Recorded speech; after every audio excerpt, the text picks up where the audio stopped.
Goeiemôre broers en susters, baie welkom weer by vanoggend se ontmoeting met ons Hemelse Vader.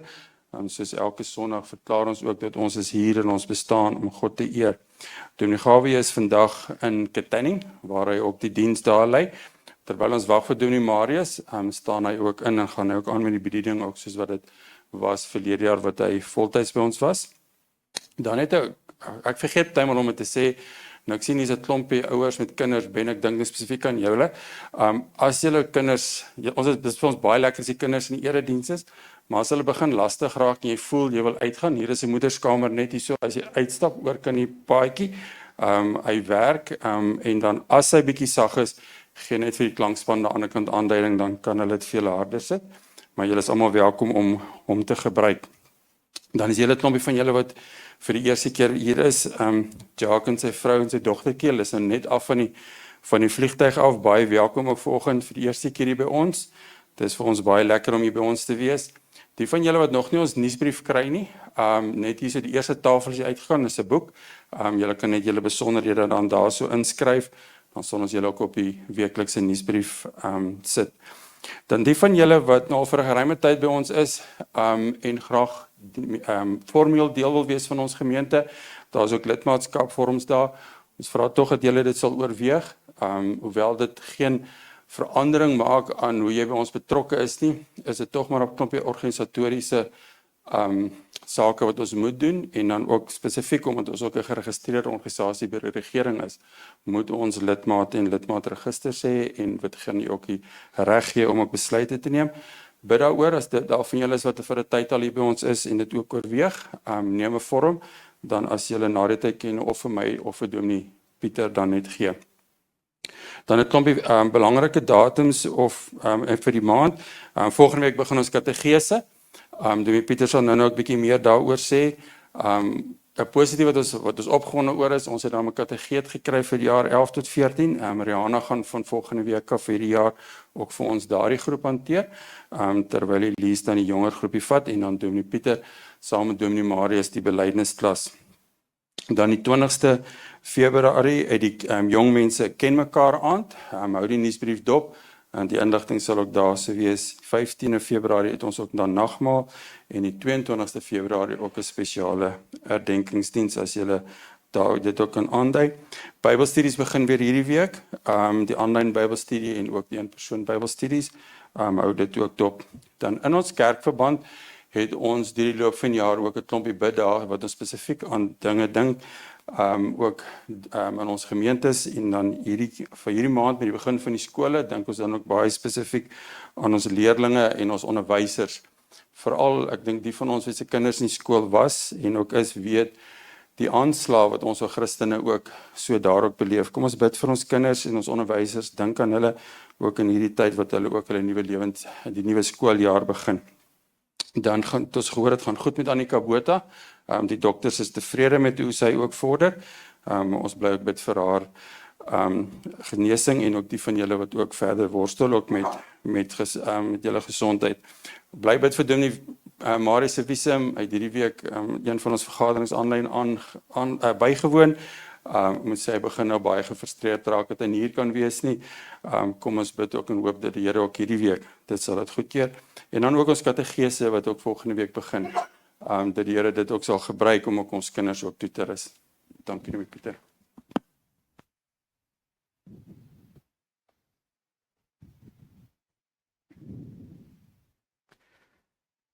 Goeiemôre almal. Ek wonder as die klank aan? Daar's hy. Is dit beter? Dankie. Goeiemôre. Ek is regtig altyd bly om vir julle te sien, en ons het gister nou so 'n seminaar by ons huis gehad in Wynland. Daar was van julle wat hier so is, wat ook daar was, en ek het gedink ek kan hulle vandag afgee, hulle kan maar by die huis bly, maar ek is baie bly dat hulle gekom het in elk geval, en dat hulle hier is, en ek waardeer dit. Daar net raak in die twee goed wat Jan ook gesê het, ek wil sê die Bybelstudie, onthou almal van julle wat daarby wil inskakel, dit gaan nou begin hierdie Dinsdag 11:00 by die kerk, so ons gaan dit bietjie verander, en die eerste geleentheid gaan ek bietjie stil staan rondom hoe kan ons self hierdie jaar ons Bybel lees op 'n baie sinvolle manier. Dit is, ek dink niemand praat regtig daaroor nie, ons aanvaar net jy maak die Bybel oop, jy begin lees. Ek wil net 'n bietjie iets met julle deel oor hoe jy jou stilte tyd met die Here kan inrig sodat dit vir jou meer sinvol kan wees. En dan wat die kategese betref, volgende Sondag, al die ouers ook met hulle kinders as hulle kan kom. Ek wil bitter graag na die tyd sommer met almal saamgesels. Dit gaan sommer 'n hartgesprek wees, hoor, so ek wil regtig met julle deel oor die behoefte wat ons het om saam in die geloof te groei, ook met ons kinders, want kinders is vir ons regtig baie belangrik. Dit is die belangrikste tyd van hulle lewe, waarin hulle ook iets van die Here kan begin beleef en ken. Baie keer gaan 'n mens daarby verby, en die Bybel sê self vir ons, hoe ouer jy word, hoe moeiliker word dit. En daarom dat ons so graag in die tyd wat ons wel tot ons beskikking het, vir hulle wil leer dat die Here vir hulle baie lief het. Nou, vanoggend is nou maar 'n bietjie, ek berei julle sommer klaar voor, ek is nou jammer daarvoor, maar dis 'n redelike, baie persoonlike, emosionele diens. So berei jou maar voor daarvoor.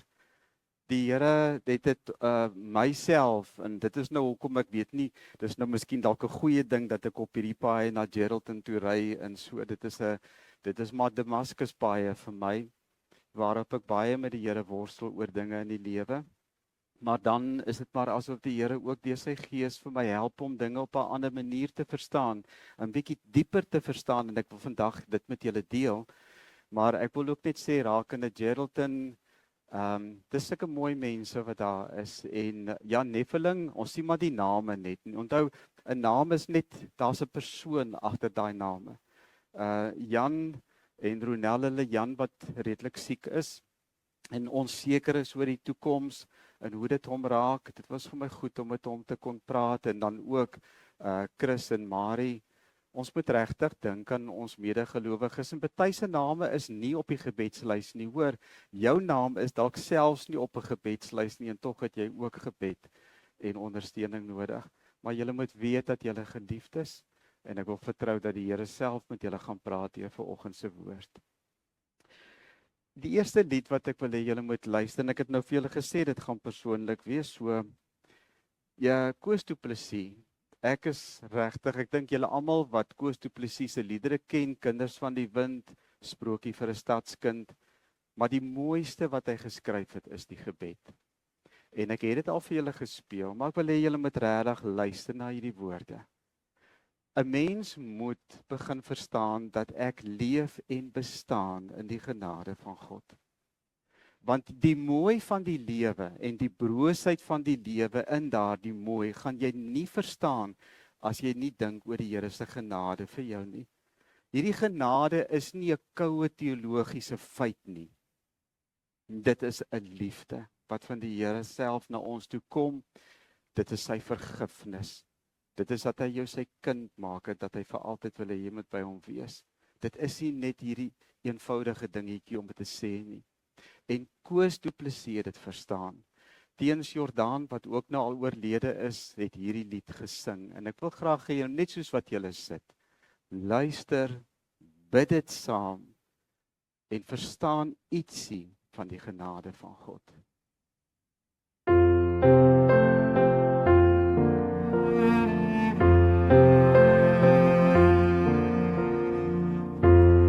Laat my nooit die grond verlaat nie. Laat my in die skadu bly. Gee dat elke aardse vreugde en vrees eindelik nietig word vir my. Elke afdraai paadjie ken ek. Elke keer het ek verdwaal. Elke keer het U my iewers kom haal. Maak dit hier die laaste maal.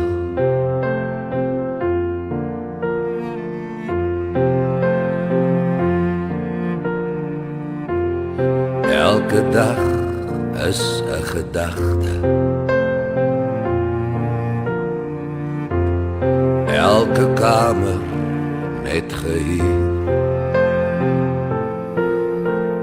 Elke aardse droom van rykdom en roem, net 'n skadu teen die muur.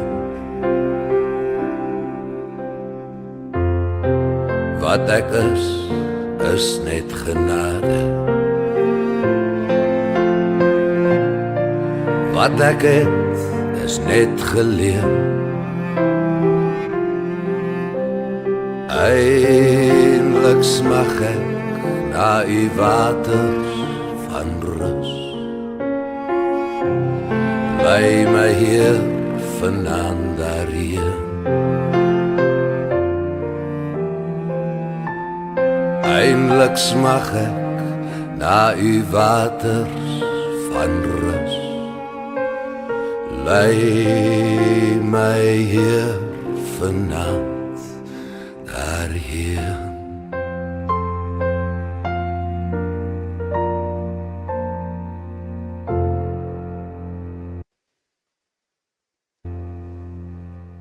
Here, ons is u gemeente.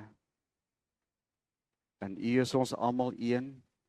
En gedring deur u liefde het ons alle mense lief. Ons vind ons vreugde daarin om hier nou vir u saam te aanbid. En getrou vir mekaar om te gee. En self in eenvoud vir u te lewe. Here, verheerlik u self in en deur ons, sodat verlorenes gered en gebrokenes heel kan word. U voeg hulle by en saam beywer ons vir u koninkryk. Amen. Geliefdes, genade en vrede vir julle van God ons Vader. Kom ons staan en sing ons hierdie 2 lofliedere saam.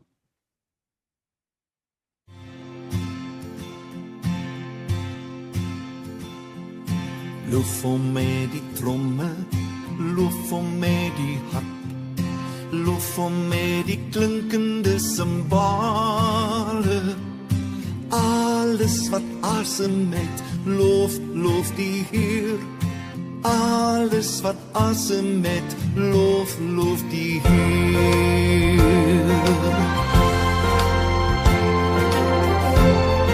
Prys hom met jou stemme, prys hom uit die hart, prys hom in die hemel en op aarde. Alles wat asem het, loof die Heer. Alles wat asem het, loof die Heer. Loof hom met viole, loof hom met de fluit, loof hom met klaviere en gitare. Alles wat asem het, loof die Heer. Alles wat asem het, loof die Heer.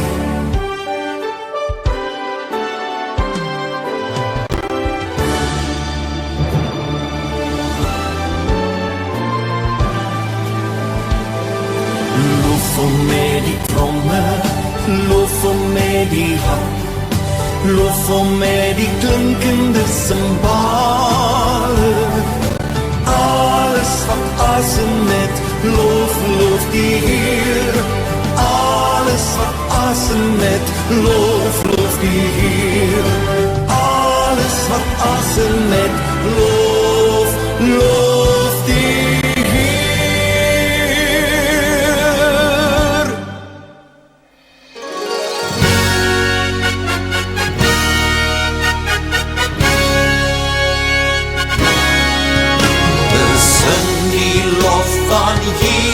Saam ook engele bring om Heer. Juich hemel, aarde, roem sy naam en dien hom, volg hom, loof hom. Christus is die Heer.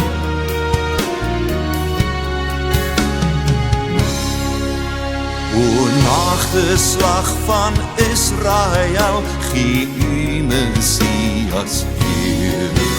Herken hom as Immanuel en soek hom, vind hom, prys hom.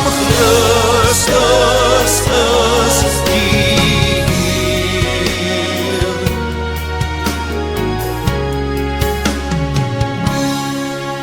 Verdwaasde mens aanvaar dit nou, dat hy jou heil begeer.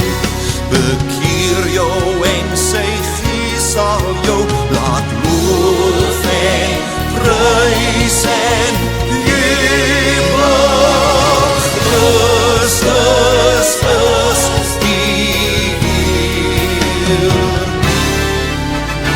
Hey, wat as die oorwinnaar staan, kom op die wolke weer.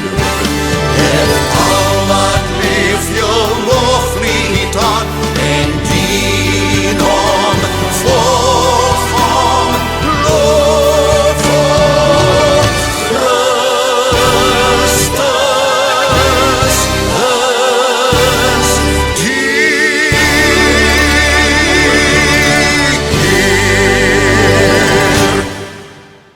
Daar sê hy het baie hoog geëindig, maar ons is daar.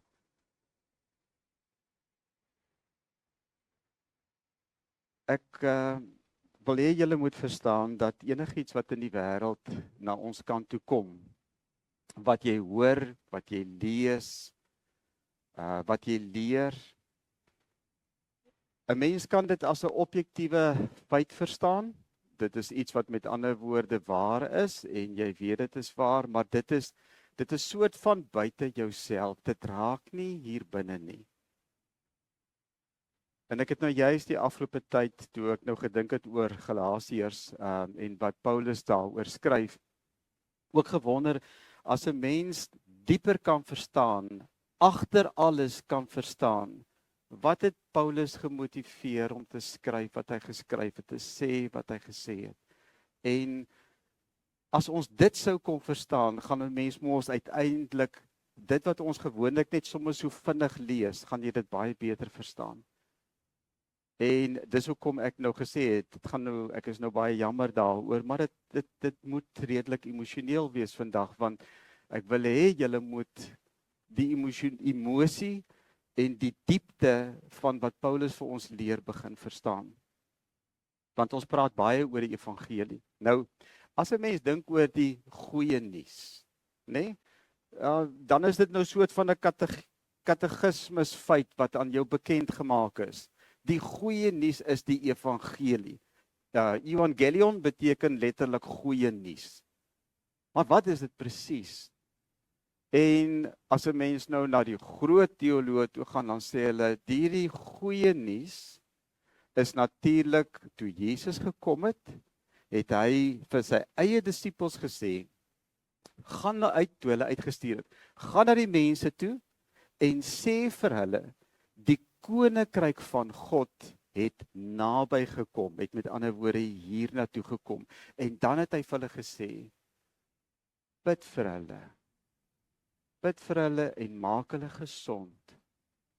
So met ander woorde, as die Here hier is, dan is dit 'n omgee en 'n liefde wat begin bekend word en wat beleef word. Dit is die wyse waarop Jesus sy disippels die goeie nuus laat verkondig het. Maar nou weet ons, as 'n mens na Johannes toe gaan, toe Jesus daai gesprek met Nikodemus gehad het, toe het hy vir Nikodemus gesê, Nikodemus, hierdie koninkryk gaan jy nie kan sien nie, en jy gaan ook nie daar kan ingaan, as jy nie weergebore word nie. As jou hart nie gaan verander nie, en jou oë nie gaan oopgaan om te sien waaroor dit regtig gaan nie.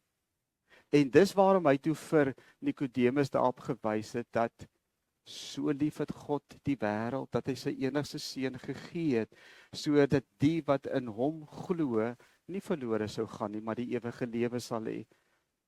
En dit kan sommer iets wees wat julle nou al almal uit julle hart uit ken. Maar wat is die emosie daar agter van God self om regtig te verstaan wat dit beteken?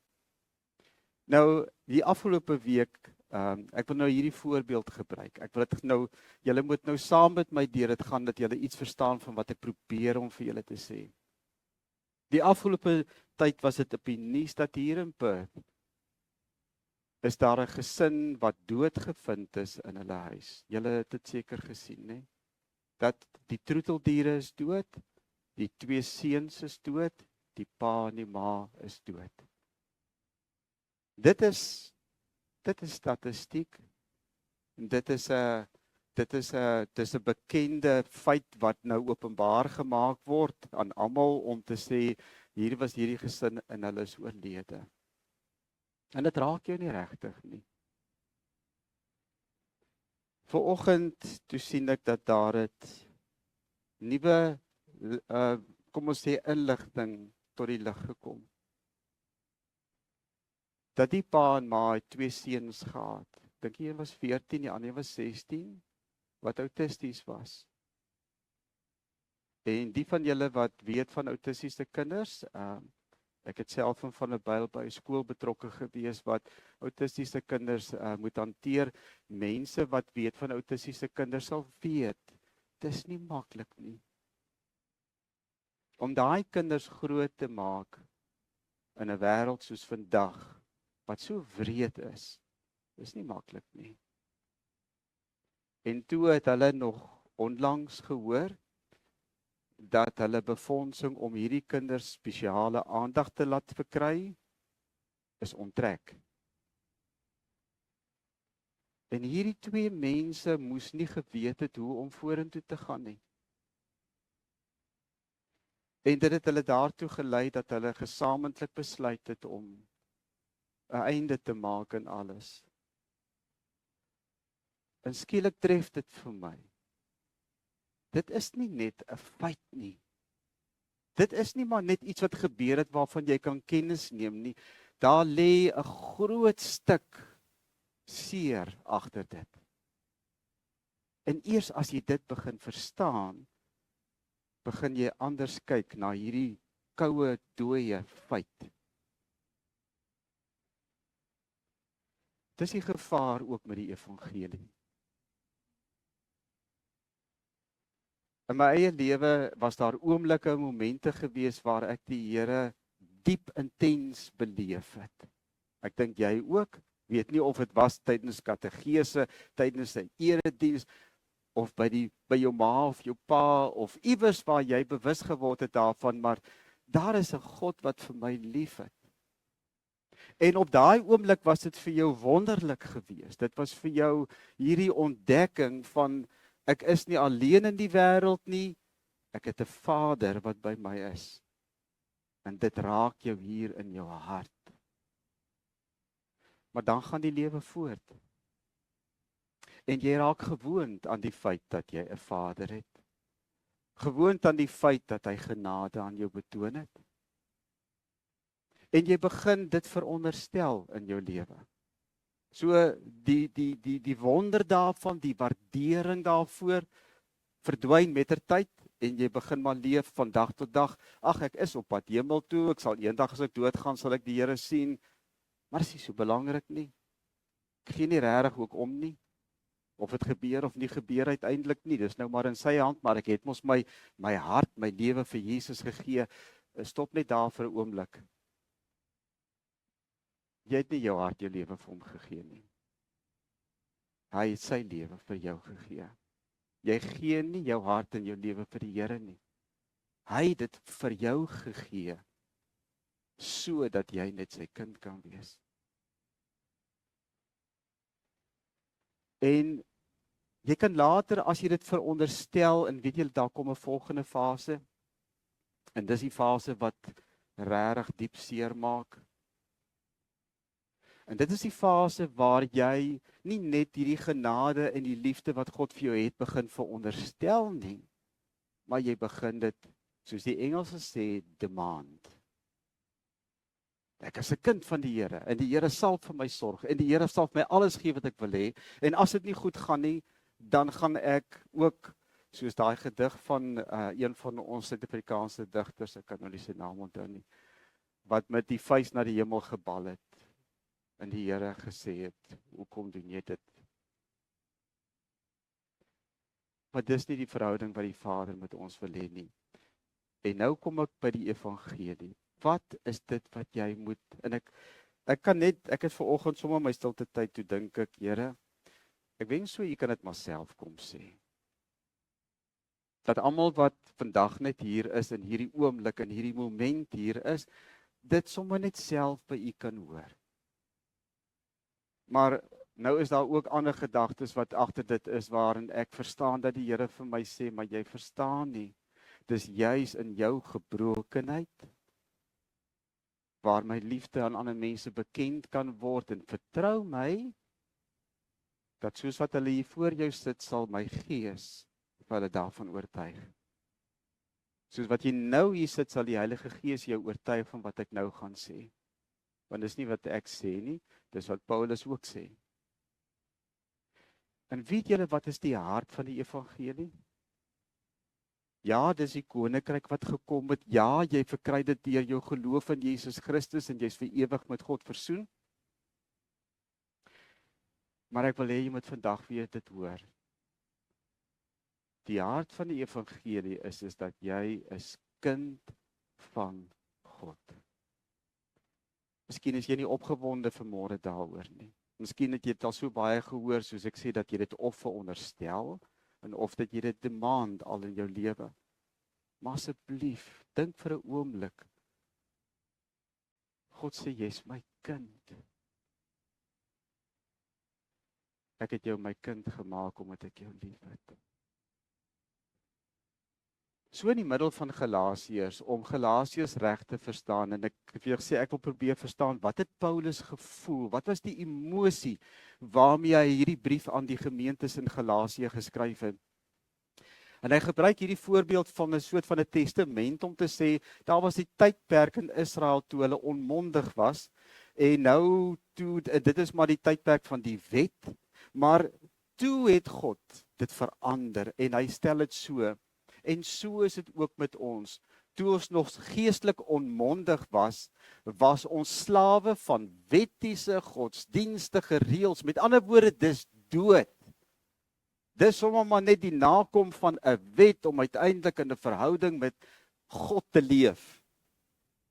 Maar toe die tyd waarvoor God daarvoor bepaal het aangebreek het, en hier het die wonder gebeur, hy het sy seun gestuur, hy is uit 'n vrou gebore, met ander woorde, hy het mens geword, en van geboorte af was hy aan die wet onderworpe. Nou, hy het met ander woorde gedoen wat die Vader wil hê rakende hierdie wet, wat hierdie godsdienstige reël is, kyk daai volgende sinnetjie, om ons, wat aan die wet onderworpe was, los te koop van daardie, kom ons sê, wettiese verpligting, om uiteindelik in 'n verhouding met God te wees. Jy is nie meer in 'n wettiese verpligting om kind van God te wees nie. Daar staan dit, sodat ons as kinders van God aangeneem kon word. Paulus stel dit dan baie duidelik, en omdat ons sy kinders is, het God die gees van sy seun in ons harte gestuur, en in ons roep hy uit, Abba, dit beteken Vader. Jy is kind van die Here, en sy gees oortuig jou, soos Paulus dit in Romeine sê, hier sê hy weer 'n keer, besef jy kan God Abba noem, Vader, my Vader, wat in die hemel is. En dan, ek het soms so groot geskryf vir julle, jy is dus nie meer 'n slaaf nie. Dit beteken, jy is nie meer een wat, kom ons sê, dit wat jy uiteindelik wil ontvang van God hoef te verdien nie. Jy hoef nie te werk daarvoor nie.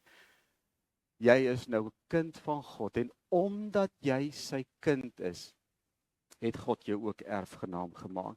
Nou weer eens, julle het dit nou al so baie gehoor. dat jy of dit as vanselfsprekend aanvaar, of dat dit op hierdie stadium in jou hart soort van 'n demand is. Okay, dit is my identiteit, ek is 'n kind van die Here, en dit gee aan my 'n bepaalde arrogansie en 'n status, maar dan verstaan jy nie. Om 'n kind van die Here te wees, is juis om nederig te wees. Altyd in waardering vir die liefde wat die Vader aan my bewys het. En Paulus sê hy het jou erfgenaam gemaak. Nou ek kan sommer vir julle sê, daar is nie 'n manier waarop ons op hierdie aarde kan verstaan wat dit beteken nie. Dat die koninkryk van die almagtige God, wat die ganse kosmos oorspan, is jy en ek van erfgenaam. Kind. Maar ek weet julle verstaan nie. Dis onmoontlik om die omvang van dit te verstaan en regtig in jou hart 'n waardering te hê daarvoor. Want jy kom as Sondag gehoor het, en jy gaan huis toe. Jy kom as Sondag, jy hoor het, jy gaan na huis toe. En ek wil hê terwyl julle so sit, kom ons word net stil saam met die Here en bid saam met hierdie, dis 'n kind-vader gebed hierdie. Kom ons sit net so, dan sing ons dit.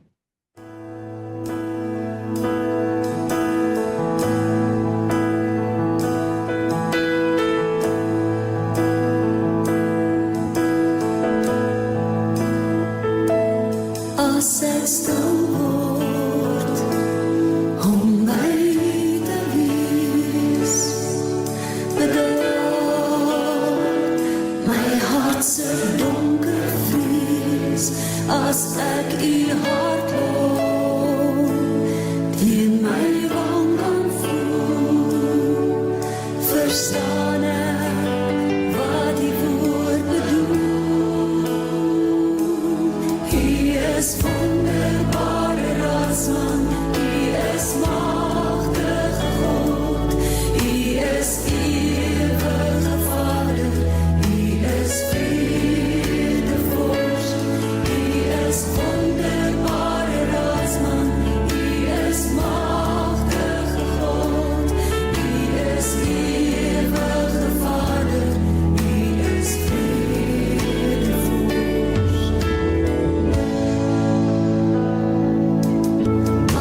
stil word om by te wees, bedaar my hart se donker vrees, as ek u hart loop, teen my wang kan voel, verstaan ek wat die woord bedoel.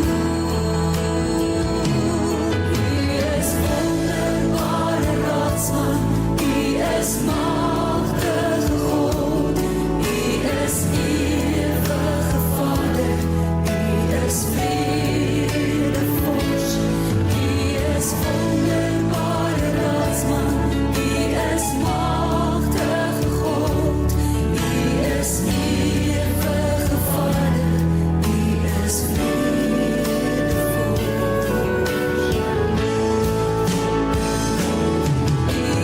Wonderbare Raadsman, U is magtige God, U is ewige Vader, U is vredevors, U is wonderbare Raadsman, U is magtige God, U is ewige Vader, U is vredevors.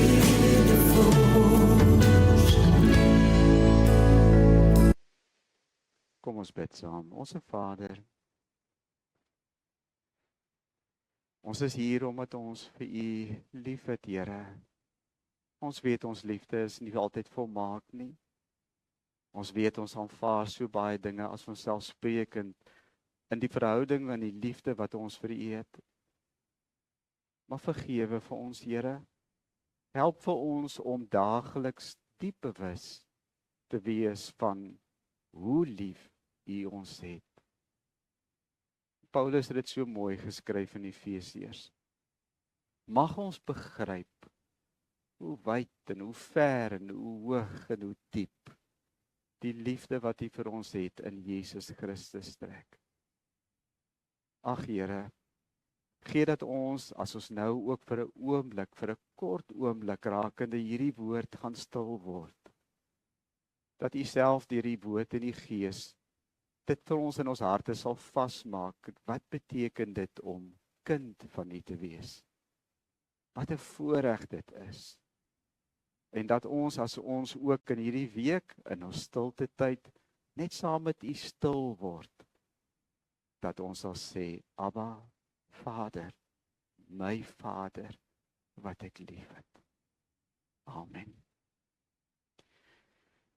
Nou, net voordat ek hierdie gedeelte gou-gou vir julle gaan lees, wil ek net sê, onthou nou, ek het nou vir julle Paulus se hart gegee. Paulus het die Here baie lief gehad. So lief, dat hy sy lewe toegewy het, deur die grootste pyn en vervolging en veragting gegaan het, terwille van Jesus. En hy het 'n passie gehad, om daai liefde, wat die Here het, vir alle mense bekend te stel. Daarom het die Here het op sy hart gesê, Paulus, nie net die Jode nie net die wat jy uitgekom het, jy was 'n fariseer gewees, nie net hulle wat jy self lief het as jou familie en jou vriende nie, maar ook die mense wat my nog nie ken nie. Jy is die een wat vir hulle moet gaan leer dat ek hulle lief het en dat hulle my kind kan wees. Hulle weet nie eers dalk van die wet van Moses nie, hulle het nie daarmee groot geword nie, maar ek het hulle lief gaan leer. En Paulus het dit gedoen, getrou, en hy het in Galasië, onder andere ook soos in Efese, het hy gemeentes geskep waar hy gekom het. Nie groot gemeentes nie, miskien minder op plekke, sommige wat ons bymekaar is, dis nie die kerke soos wat ons vandag daarin dink nie, dit was huisgemeentetjies gewees, gesinne wat bymekaar gekom het, en hy het vir hulle geleer, julle is kinders van die Here. Maar wat gebeur het, is dat in Galasiërs, waar hoofsaaklik dit heidene was wat tot geloof gekom het, het daar toe nou later ook Jode van Jerusalem afgekom, wat ook die Here Jesus geken het en liefgehad het, ook kinders van die Here was, en nou kom hulle by hierdie heidense gelowiges, en hulle sê vir hulle, maar luister, om 'n kind van die Here te wees, beteken jy kan nie net sommer net sê jy glo in Jesus nie. Nee, hierdie evangelie is bietjie meer ingewikkeld as wat julle dink dit is. Daar's ietsie wat moet bykom. En dit is dat julle onder andere in Galasiërs gaan dit daaroor, soos ook in baie van die ander briewe, en ook soos wat 'n mens in Handelinge 15 sal lees, hulle het gekom met hierdie ding, en 'n mens verstaan dit. Onthou nou, julle moet nie te hard oordeel nie, want hierdie mense was Jode gewees, hulle het geweet, jy word ingelei by die verbond van God, deurdat seentjies op 8 dae na geboorte besny moes word. Dit was hulle kultuur en dit was ook hulle wet wat dit vereis het. En nou kom hulle by die heidense gelowiges en hulle sê vir luister, maar julle moet ook besny word. Nou ja, ek kan my indink dat ek dink die mans was nie so opgewonde oor hierdie vooruitsig om op die wyse ook nog deel te word nie. En gevolglik het hulle begin soort van vra, maar moet ek nou buite my geloof in Jesus, moet ek nou nog besny word om kind van God te word? En hierdie ding het Paulus regtig, dit het hom so ontstel, dat hy, julle gaan nou hoor in sy taal, dat hy's in 'n sekere sin soort van amper kwaad vir hulle. Hoe kan julle hierdie ongelooflike liefde van God en sy genade, hoe kan julle 'n plus daarby gaan sit? Nou, ek gaan dit saam met julle lees, Galasiërs 1 vers 1 tot 10. Hy begin hierdie brief, en dit is nou voorgelees aan die gemeente, soos vanoggend, nou kom ons sê, Paulus het nou vir ons geskryf, en nou sê hy, van Paulus, 'n apostel van al die broers wat by my is. Dat ek 'n apostel is, dank ek nie aan mense nie. Ek is ook nie deur 'n mens aangestel nie, maar deur Jesus Christus en deur God, die Vader wat hom uit die dood opgewek het. En ek skryf nou aan al die gemeentes in Galasië. let net op dat Paulus sê hierso dat hy 'n apostel is. Dit was vir hom 'n groot ding, want hierdie mense het gesê, man, moenie net staan by wat Paulus vir julle geleer het nie. Hy is nie eintlik 'n apostel, hy is nie oog en oor getuie nie. Daarom wat ons vir julle sê, moet julle ook begin doen. En Paulus was so halfhartseer daaroor en hy praat ook daaroor om te sê, maar ek is 'n apostel, ek is deur Jesus self aangestel. Genade en vrede vir julle van God ons Vader en van die Here Jesus Christus, wat homself vir ons sondes gegee het om ons te verlos uit hierdie goddelose wêreld en so die wil van God ons Vader te volbring. Aan God kom die heerlikheid toe tot in alle ewigheid. Amen. En dan sê hy, dit verbaas my, dat julle so gou van God wat julle deur die genade van Christus geroep het, afvallig word en 'n ander evangelie aanneem. Daar is geen ander evangelie nie. Tog is daar mense wat die evangelie van Christus probeer verdraai en dit is hulle wat vir julle in verwarring bring. Let op, dit gaan nie hier soseer oor ander godsdienste nie. Dit gaan oor die verdraaiing van die Christelike geloof. Die evangelie van Christus verdraai. Paulus sê verder, waar sê hy? Maar al sou een van ons, en luister nou mooi, hy stel baie sterk, al sou selfs ek nou vandag vir julle 'n ander evangelie, of selfs 'n engel uit die hemel aan julle evangelie verkondig wat in stryd is met die evangelie wat ek aan julle verkondig het, die vloek van God sal hom tref. Ek gaan nou terugkom na dit, toe julle gesien ek het dit onderstreep, die vloek van God sal hom tref. Ons het dit voorheen al gesê, en ek sê dit nou weer, as iemand aan julle 'n evangelie verkondig wat in stryd is met die evangelie wat julle ontvang het, die vloek van God sal hom tref. 2 keer. Die vloek van God sal hom tref. Ek wil nou gou vir julle iets daaroor sê, net die laaste versie. Klink dit nou asof ek die guns van mense soek, of soek ek die guns van God? Probeer ek by mense in die guns kom? As ek nog steeds die guns van mense soek, sou ek geen dienaar van Christus wees nie. Met ander woorde, ons kan net tot daar lees. As ek nou vandag vir julle op 'n of ander hierdie evangelie wat hierdie mense begin verdraai het, en dit gaan daaroor Jesus is nie genoeg nie, jy moet nog Jesus plus iets anderste. As ek dit vir julle sou sê, en dit kan baie goed bedoel word, hoor. Soos in daai geval, in hierdie geval is dit goed bedoel, dat hulle nog buiten die feit dat hulle glo ook besny moes word. Dis goed bedoel. Daai Jode was nie, maar hulle was verkeerd, want hulle die evangelie nie reg verstaan nie. God se kunskap, en dit het Paulus besef, is vir hom so belangrik, dat hy gaan niks anders as net Jesus en Jesus alleen aanvaar as die wyse waarop jy en ek kind van hom kan wees nie. Nou, Paulus het 2 keer gesê, as jy op selfs 'n engel uit die hemel iemand dit verdraai, die vloek van, hy sal onder die vloek van God wees. Let daarop, dit is nie dat Paulus sê, ek vervloek julle nie. Dit is nie dat hy dit sê nie. Weet julle wat Paulus, hy was so oortuig daarvan dat hy gesê het, as jy in 'n verdraaide evangelie, of 'n anderste evangelie wat gerig is op iets wat jy moet doen, dan is dit dat jy verstaan nie dat Jesus vir jou gesterf het en dat jy deur hom sy kind kan word nie. Jy wil op jou eie maniere doen. En as jy dit durf sou wag, dan geld die totale wet weer vir jou en dan beteken dit jy is vervloek omdat jy nie jouself kan red nie. Dis wat Paulus eintlik vir hulle sê.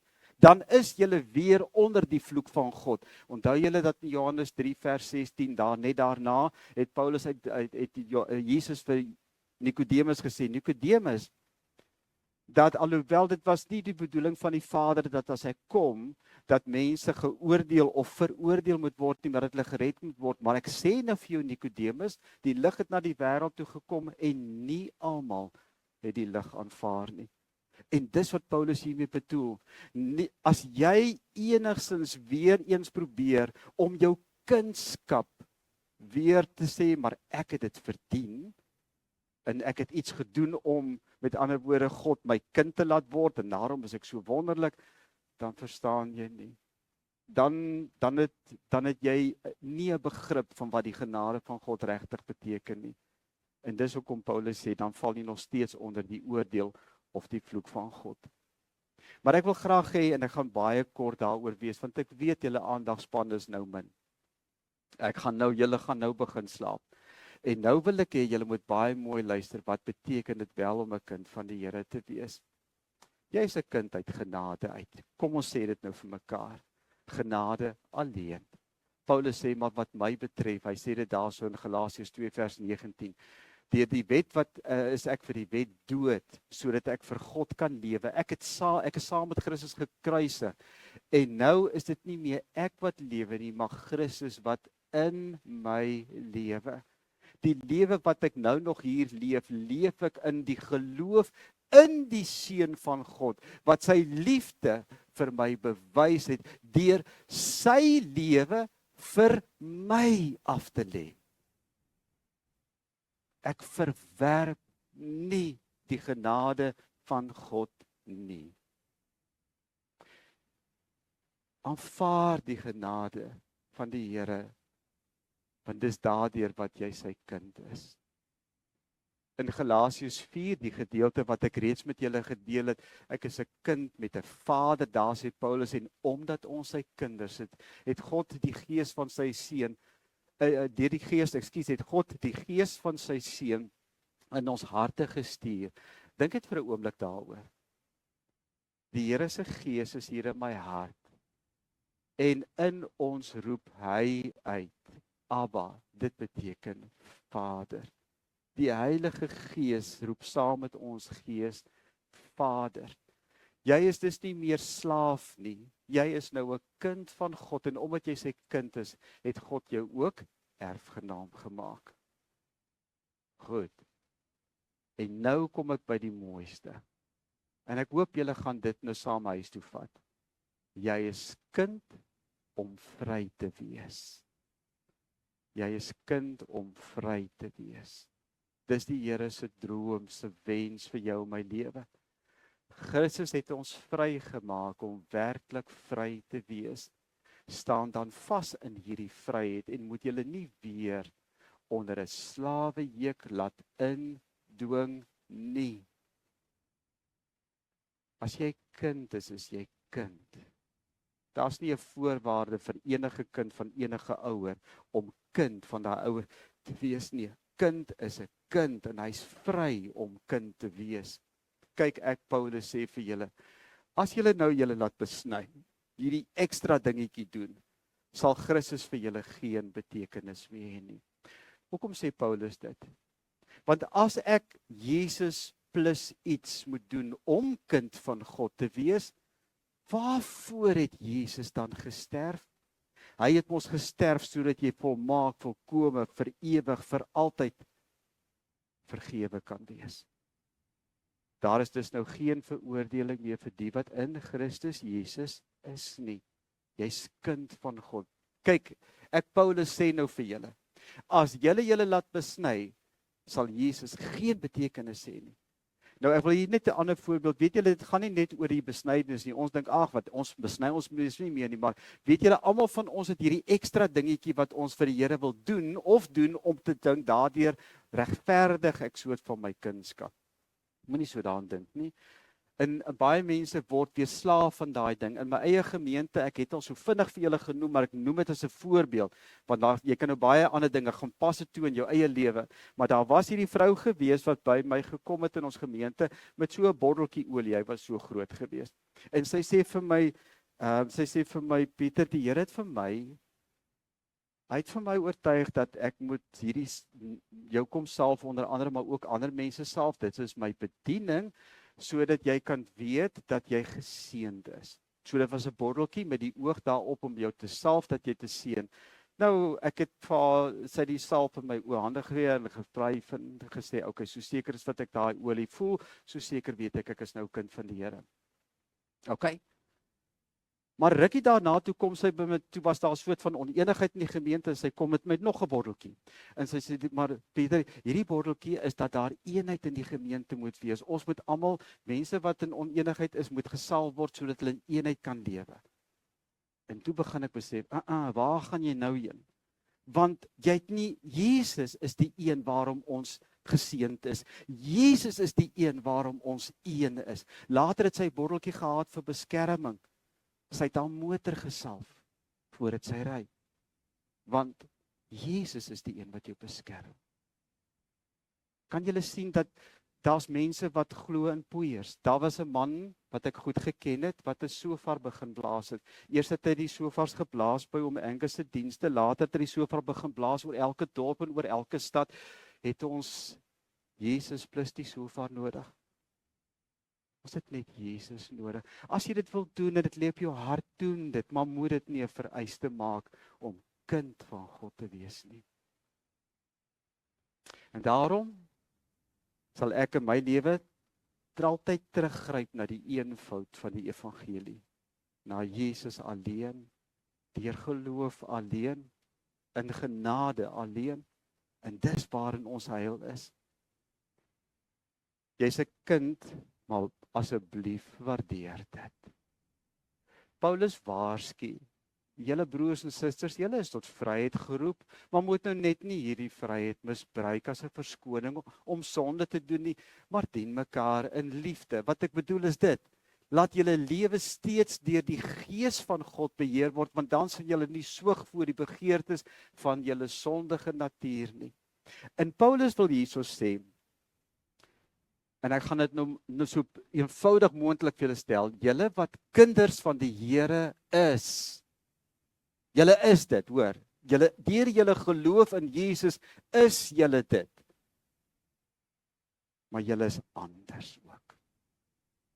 Julle kan nie soos die wêreldse mense dink en optree nie. Julle kan nie soos hulle gevoelloos wees nie. Julle is nie so mee nie. Julle is kinders van God wat sy hart, sy beeld vertoon. En dis waarom Paulus sê, as die Gees van God wat in ons is, ons ook laat roep, Abba, is dit daai selfde Gees wat in ons 'n vrug na vore kom.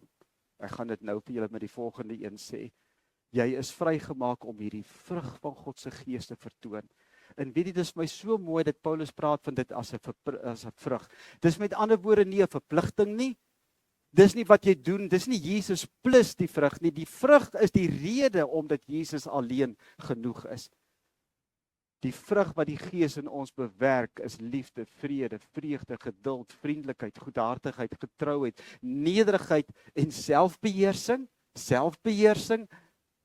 Maar dis nie al nie, daar's nog ander dinge ook, soos lojaliteit, getrouheid en al daai dinge. Teen sulke dinge het die wet mos nou niks nie.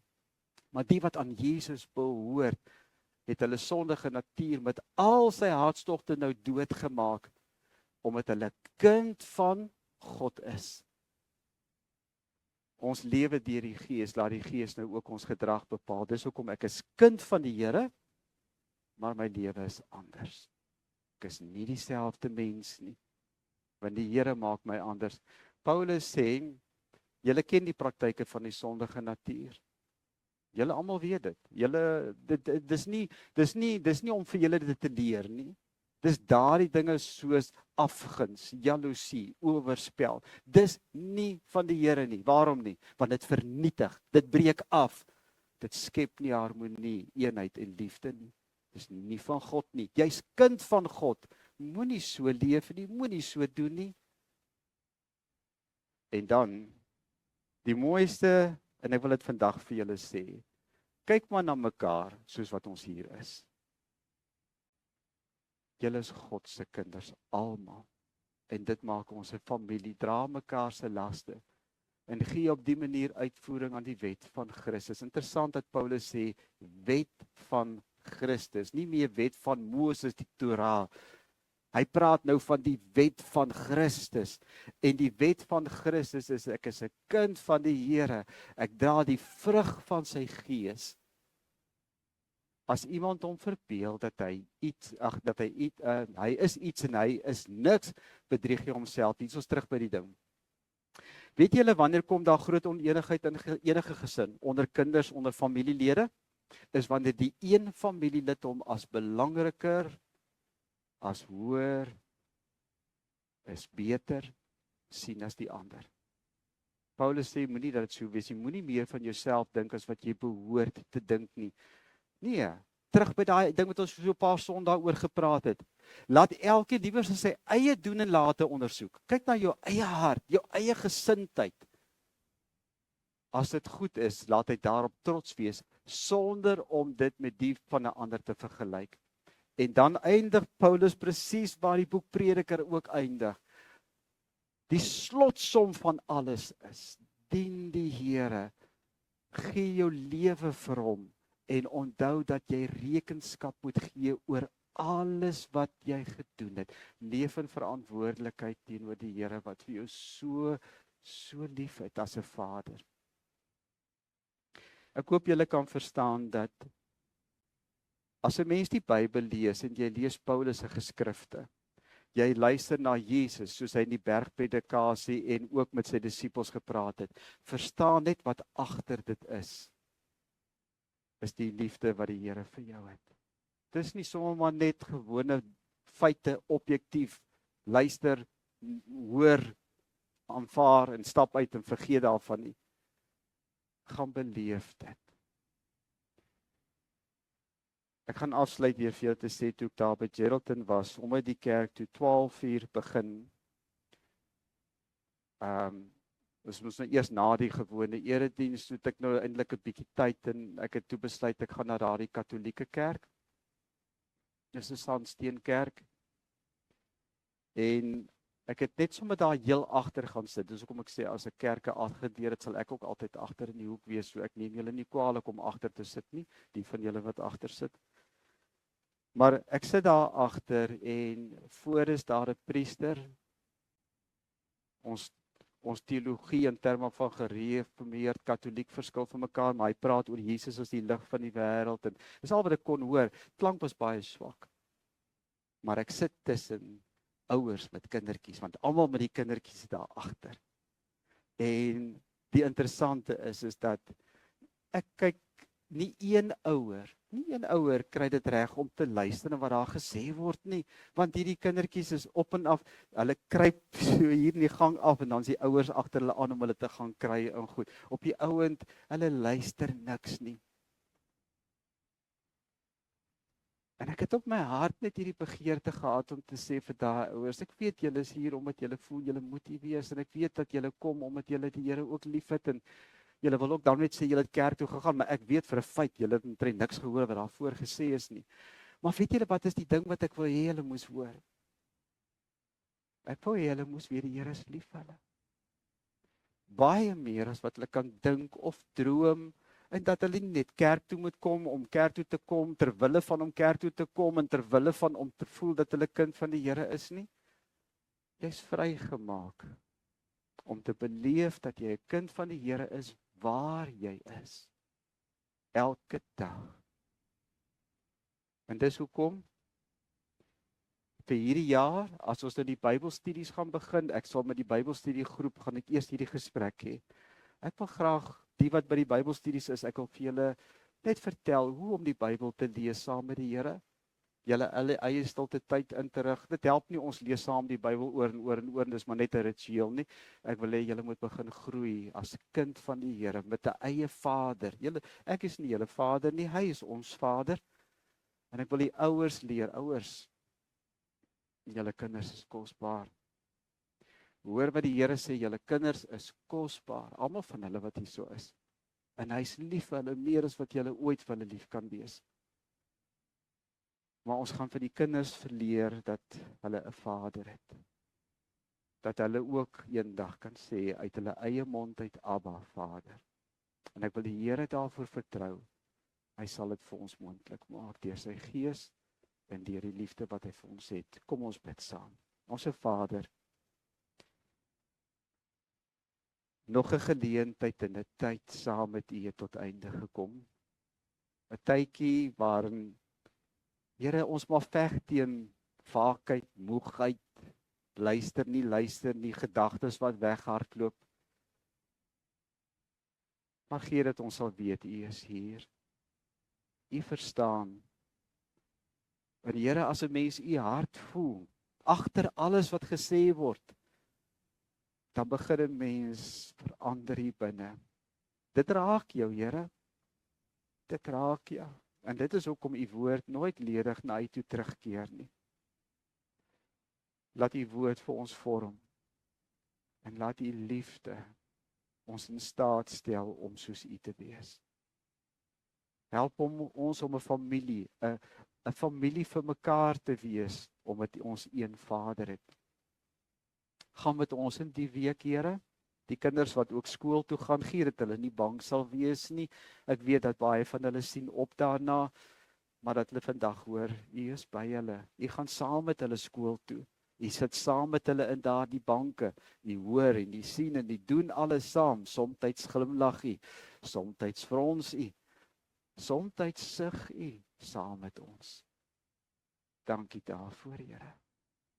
Dankie vir 'n lewe saam met U. In Jesus naam, amen.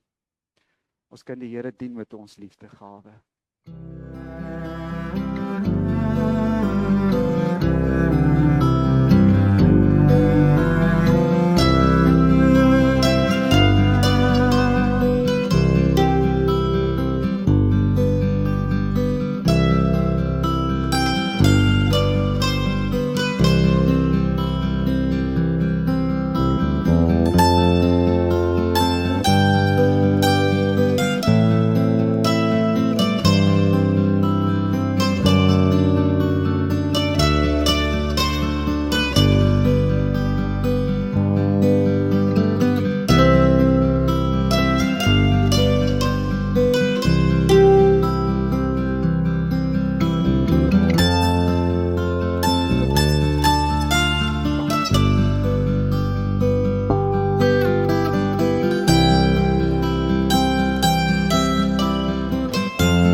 Aan die begin van hierdie diens het ons geluister na die betekenis van genade. Alles wat ons het is maar net geleen. Dankie vir die voorreg om uit wat aan ons geleen is, U te mag dien en kind van U te mag wees. Amen. Ek wil graag hê julle moet hierdie laaste lied is sommer net 'n mooi lied om te sê, Here, ek wil alles vir U gee. Kom ons staan en sing ons dit saam.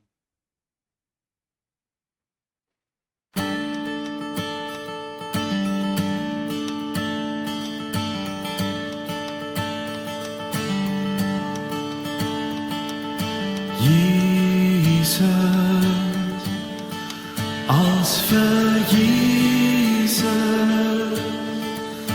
alles wat ek is, en alles wat ek ooit sal wees, my vlees en vlees, wat in my hart begeer, alles lê ek neer, om U te ken, o Heer. In U wil, Heer, is waar ek vry kan wees. Net U wil, o Heer, is al wat my hart begeer. Jesus, als vir Jesus, alles lê neer, om U te ken, o Heer. Jesus, als vir Jesus, ons gee oor, Heer. Jesus, als vir Jesus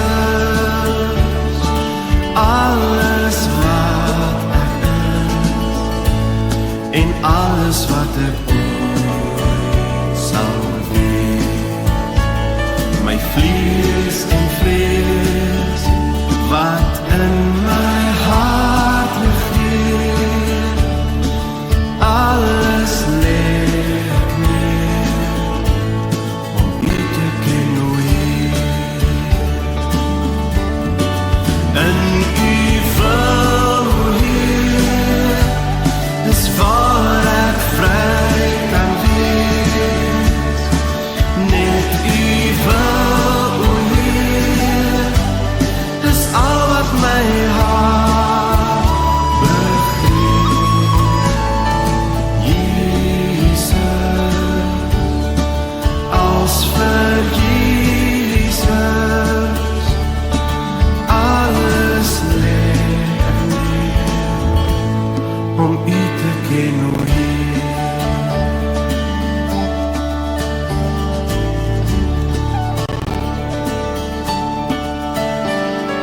Heilige Gees, vul my, Heilige Gees, neem beheer van my, van alles wat ek dink en doen.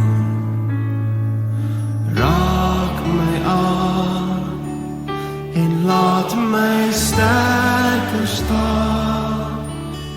Leer en lei my in Jesus se naam. In U hand, o Heer, is waar ek vry kan wees. Deur U krag, o Gees, kan ek al meer soos Jesus wees. Heilige Gees, vul my, Heilige Gees, leer en lei my in Jesus se naam.